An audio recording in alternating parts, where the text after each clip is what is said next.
السلام عليكم ورحمة الله وبركاته.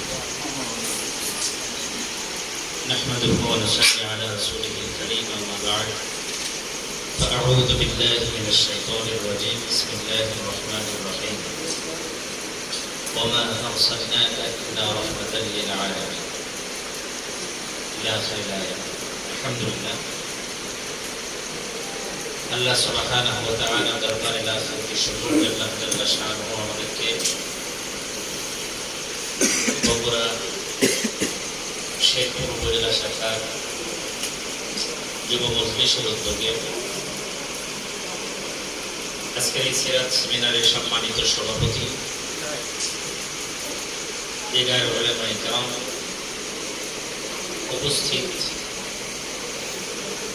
যুব মজলিসের সৈনিক, খেলাফত মজলিসের সৈনিক এবং ইসলামী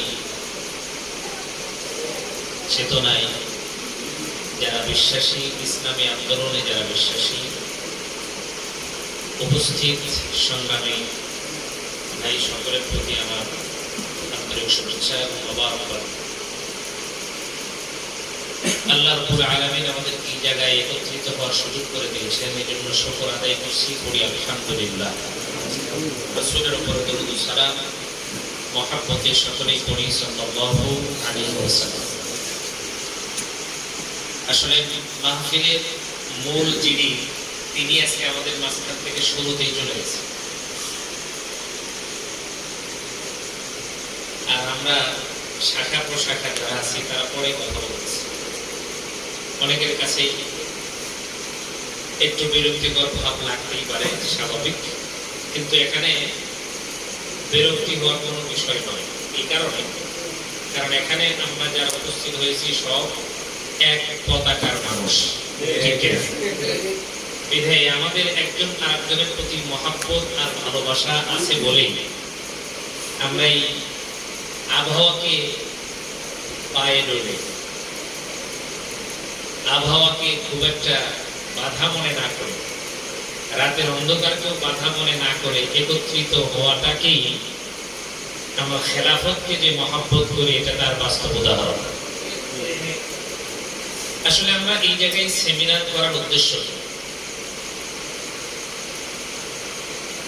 এই উদ্দেশ্যের পেছনে আমাদের মূল আজকের যে টার্গেট, সেটা হলো রাসূল সাল্লাল্লাহু আলাইহি ওয়াসাল্লামের সিরাত, মানে তার জীবন বৃত্তান্ত আলোচনা করা। আল্লাহ সুবহানাহু ওয়া তাআলা কোরআনে কারীমের মধ্যে বলেন, ইন কুনতুম তুহিব্বুনাল্লাহ ফাত্তাবিউনি ইউহিব্বুকুমুল্লাহ ওয়া ইয়াগফির লাকুম যুনুবাকুম আল্লাহু গফুরুর রহিম। আল্লাহ সুবহানাহু ওয়া তাআলা বলেছেন, হে নবী আপনি বলে দেন, ইন কুনতুম তুহিব্বুনাল্লাহ, যদি আমি আল্লাহর মহব্বত আর ভালোবাসা কেউ পেতে চাই, ফাত্তাবিউনি, সে যেন আপনাকে অনুসরণ অনুকরণ করে। তাহলে কি হবে? ইউহিব্বুকুমুল্লাহ, আমি আল্লাহর মহব্বত আর ভালোবাসা পেয়ে যাব। শুধু আমি আল্লাহর মহব্বত আর ভালোবাসা না, ওয়া ইয়াগফির লাকুম যুনুবাকুম আল্লাহু গফুরুর রহিম, আমি তাদের জীবনের যা গুনাহ আছে সব মাফ করব, কারণ আল্লাহই তো সবচাইতে ক্ষমাশীল, ঠিক কিনা? এই আয়াত দ্বারা আল্লাহ রাব্বুল আলামিন একটা সিঁড়িকে বুঝাইছেন, সিঁড়ি মুহাম্মাদুর রাসূলুল্লাহ সাল্লাল্লাহু আলাইহি ওয়াসাল্লাম। আমি আপনাদের সামনে, আর সবাই তো আলেম ওলামা, আমার চাইতে অনেক যোগ্য, দক্ষ, বিচক্ষণ মানুষ এই জায়গায় বসে আছে। তা আপনাদের সামনে আলোচনা নয়, পরামর্শ, পর্যালোচনা। আল্লাহ রাব্বুল আলামিন নবীকে দেখা ইঙ্গিত করে বলেছেন, আমার ভালোবাসা পেতে হলে নবীকে অনুসরণ করা লাগবে। আল্লাহ নবীর অনুসরণ করতে গেলে বলেন তো দেখি, আমাদের নবী চেনার দরকার আছে না নাই? আমাদেরকে তো নবী চিনতে হবে। একজন আলেমকেও যদি আমরা জিজ্ঞেস করি, বা আমাকেও যদি জিজ্ঞেস করা হয়, হুজুর নবী সম্পর্কে আপনি কতটুকু জানেন, তা আমি যদি আমার নবীর পরিচয় না বলতে পারি, তাহলে আমি নবীর অনুসরণটাই করব কি করে? আজকে একজন যুবককে যদি মেসির সম্পর্কে বলতে বলা হয়, মেসি পর্যন্ত কতটা গোল করেছে, কোন কোন ক্লাবে খেলে, সব খবর হয়তো কোনো না কোনো যুবকের কাছে আছে। যার কারণে ওই যুবক যখন গেঞ্জি পরে তখন ওই গেঞ্জির মধ্যে মেসির ছবি পাওয়া যায়। ওই যুবক যখন চুলের কাটিং করে তখন মেসির চুলের কাটিং যেরকম তার চুলের কাটিংটাও সেরকম পাওয়া যায়। তার মানে কি, সে মেসিকে ভালো করে চেনে জন্যই মেসির প্রতি তার মহাব্বত, এই জন্য মেসিকে অনুসরণ করা তার জন্য সহজ। আমরা আমাদের নবীকে চিনি না, যার কারণে আমরা আমাদের নবীকে অনুসরণ করতে পারি না। অনুসরণ করার নাম কি? শুধু মাথায় টুপি দেওয়া, মুখে দাড়ি রাখা, পরনে পাঞ্জাবি জুব্বা পরা, এটার নাম কি আল্লাহর নবীকে অনুসরণ করা? না। লাকাদ কানা লাকুম ফি রাসূলিল্লাহি উসওয়াতুন হাসানাহ। আমাদের উত্তম আদর্শ কার মধ্যে আছে?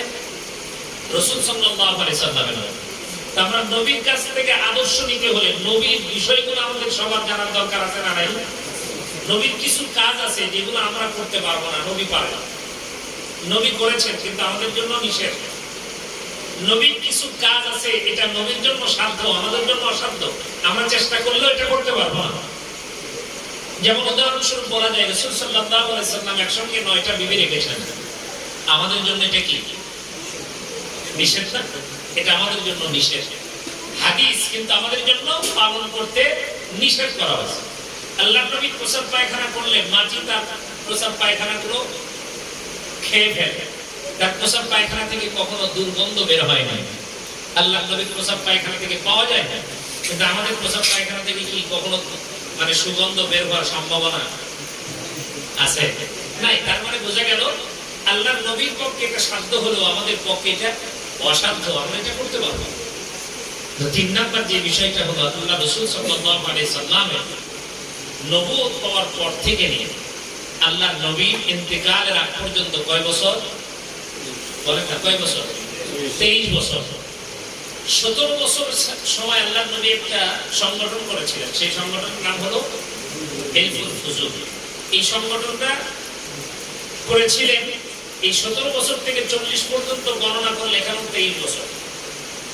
এই 23 বছর মেহনত করে কোন সমাজের মধ্যে সুদ বন্ধ করতে পারে নাই, ঘুষ বন্ধ করতে পারে নাই, জেনা বন্ধ করতে পারে নাই। কিন্তু 40 বছর পরের থেকে বাকি 23 বছরের ভিতরে পুরা সমাজ থেকে সুদ, জেনা, ব্যভিচার, রাহাজানি, যত রকমের খারাপ কার্যক্রম আছে সবগুলোকে সমাজ থেকে উৎখাত করে দিয়ে একটা সুন্দর সমাজ আল্লাহর নবী করেছেন। আগের 23 বছরে নবী পারলেন না, পরের 23 বছরে কেন পারলেন? কারণ আগের 23 বছরের সিস্টেম পদ্ধতি আল্লাহর পদ্ধতি ছিল না, কিন্তু নবুয়ত পাওয়ার পরে সিস্টেম পদ্ধতি আল্লাহর পদ্ধতি ছিল। আল্লাহর পদ্ধতি অনুযায়ী সমাজ, পরিবার, রাষ্ট্র চালনার কারণে সমাজ পরিবর্তন পরিবার পরিবর্তন হয়েছে, রাষ্ট্র পরিবর্তন হয়েছে। ঠিক তেমনি করে আল্লাহর নবী যে সংবিধানের মাধ্যম দিয়ে সমাজকে পরিবর্তন করেছেন, পরিবারকে পরিবর্তন করেছেন, রাষ্ট্রকে পরিবর্তন করেছেন। আর সেই সংবিধান আজও আছে না নাই? সেটা কি? আল্লাহর কোরআন। যে কোরআনের মাধ্যম দিয়ে যখন হেরা গুহার মধ্যে আল্লাহর নবীর উপরে নাযিল হলো, ইকরা বিসমি রাব্বিকাল্লাযী খালাক, সেখান থেকে শুরু করে নিয়ে একদম আল ইয়াউমা আকমালতু লাকুম দীনাকুম ওয়া আতমামতু আলাইকুম নি'মাতি ওয়া রাদিতু লাকুমুল ইসলাম দীনা, এই আয়াত আসার আগ পর্যন্ত যতগুলো কথা আছে সবগুলো কথার উপরে আল্লাহর নবী পুরোপুরি আমল করছে না করেন? করছেন, করায় গেছেন, এবং তার রূপরেখা সাহাবীদেরকে রেখে গেছেন মাপকাঠি। এই জন্য আল্লাহ পাক কোরআনে কারীমের মধ্যে বলেছেন, ওয়া ইযা কিলা লাহুম আমিনু কামা আমানান নাস। যখন কাফের মুশরিকদেরকে বলা হয় তোমরা ঈমান আনো ওই সকল মানুষের মতো, ওই সকল মানুষ বলতে কাদেরকে বোঝানো হয়েছে? সাহাবীদেরকে বোঝানো হয়েছে। অথচ ওরা মশকরা করছে আমরা কি তাদের মতোই বেকুবদের মতো, নাউযুবিল্লাহ, তাদের মতো ঈমান আনবো, নির্বোধদের মতো আমরা ঈমান আনবো, এই কথা তারা বলেছে। তার মানে হলো সাহাবীরা নবীর পুরা অনুকরণ করেছেন। আয়েশা সিদ্দিকা রাদিয়াল্লাহু তাআলা আনহাকে জিজ্ঞেস করা হয়েছে, নবী সম্পর্কে জানতে হলে নবীর জীবনীটা কি একটু জানতে চাই, বলে তোমরা কি কোরআন পড়ো না? বলে হ্যাঁ। বলে কোরআনে আছে যে আমার নবীর মধ্যে ছিল। সুবহানাল্লাহ। তো আমরা আলেম ওলামা যারা আমরা আছি, আমরা এখানে অনেকেই মসজিদের ইমাম, কেউ বা খতিব, আমরা আমাদের জবান দিয়ে যা বলি তাকে আমাদের মধ্যে আছে। আমি আমার নিজের দিয়ে বলতেছি, আমি যে ওয়াজ মানুষের সামনে করি সেই ওয়াজের আমল কি আমার মধ্যে আছে? না, আমি ওয়াজ করি ঠিক আছে, কিন্তু আমার মধ্যে সেই আমল নাই। অথচ সাহাবীদের এমন জীবনে কেমনও পাওয়া যায়, তারা একটা করে আয়াত তেলাওয়াত করেছে, ওই আয়াতকে তারা বুঝেছে, ওই আয়াতের উপরে পুরোপুরি আমল কমপ্লিট করার পরে পরের আয়াত তারা তেলাওয়াত করেছে। তার মানে কি?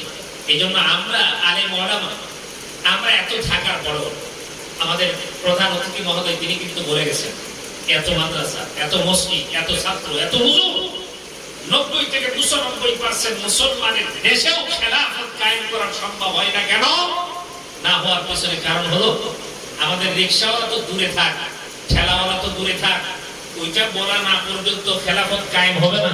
তো অতদূর পর্যন্ত যাওয়ার তো দরকার নাই, আমরা মৌলবীরাই তো বলি, বলার সাহসও করি না। এই জন্য আমি বিগত কয়েকটা মিটিংয়ে যেখানে আমাদের খেলাফত মজলিস কমিটি গঠন হয়েছে সেই জায়গায় বক্তব্যের মধ্যে আমি একটা কথা বলেছি, সেটা হলো আমরা এতদিন পর্যন্ত মনে করতাম যে যেকোনো একটা প্রেক্ষাপট খেলাফতের বাইরে বা যেকোনো একটা রাজনীতির বাইরে থাকাটাই নিরাপদ। কিন্তু এরপরে কি আমরা নিরাপদ ছিলাম না? কথা বলেন না, নিরাপদ ছিলাম? আমরা ইমামতি করেছি, কিন্তু তারপরে কথা বলার আগে চিন্তা করছি কোন কথা বলবো আর কোন কথা বলবো না। তো নিরপেক্ষ থাকার পরেও যদি আমি জোর গলায় কথা বলতে না পারি, তো ওই নিরপেক্ষ থেকে লাভ নেই। যেহেতু খেলাফত বিলুপ্ত হয়ে গেছে, খেলাফতকে সামনে আগায় নেওয়ার জন্য আমাদের যে কাজগুলো করণীয় সেটা হলো যে কোনো একটা ইসলামী আন্দোলনের পতাকা ছায়াতলে আমাদেরকে থাকতে হবে, নইলে আমরা সামনের দিক অগ্রসর হতে পারবো না। কারণ আমরা অনেকেই এই প্ল্যাটফর্ম সম্পর্কে আমাদের কোনো ধারণাই নেই, চিন্তাই নেই। এই জন্য আমি সকলের উদ্দেশ্যে আমার কথা শেষ করার আগে বলতে চাই, সেটা হলো আমরা যারা খেলাফত মজলিসে যারা যোগদান করেছি, আমরা সংগঠন সম্পর্কে জানার জন্য সাংগঠনিক যত নিয়মাবলী, যত বই পুস্তকগুলো আছে, এই বই পুস্তকগুলো আমরা আমাদের সামনে আসবে, এগুলো আমরা সাদরে গ্রহণ করব এবং সেগুলোকে বেশি বেশি, কারণ আল্লাহর নবীর উপরে আকিমুস সালাত ওয়া আতুজ যাকাত, তারপরে তা'মুরুনা বিল মা'রুফ ওয়া তানহাউনা আনিল মুনকার, যত হুকুম আছে একটা আয়াত কিন্তু শুরুতে নাযিল হয় নাই। শুরুর আয়াতটা কি? ইকরা বিসমি রাব্বিকাল্লাযী খালাক। তার মানে হলো পড়ো, আগে পড়ার কথা বলছেন, আগে আপনি শিখেন, এরপরে এই অনুযায়ী চলেন। তো আমরা তো এই জন্য আমাদের সংগঠন বুঝতে হবে, সংগঠন জানতে হবে। আর একটা কথা আমি শেষ বলে দিই, সেটা হলো যে আমাদের সম্মেলন যেহেতু সামনে আছে, আমাদের এই সম্মেলনের পরে আমাদের কেন্দ্রের থেকে ফরম আসবে, সবাই ফরমগুলো নেব, বই পুস্তকগুলো নেব এবং সবাই সংগঠনকে জানার এবং বোঝার চেষ্টা করব। আর যে কথাটা বলতে চাই সেটা হলো আমাকে আজকে এক ভাই বললো যে কোনো একজন, এটা পার্সোনালি কথা, আমরা সবাই যার যার মতো করে শুনে রাখি, যারা ভিডিও করতেছেন এই কথাটা বাইরে নেওয়া দরকার না, এটা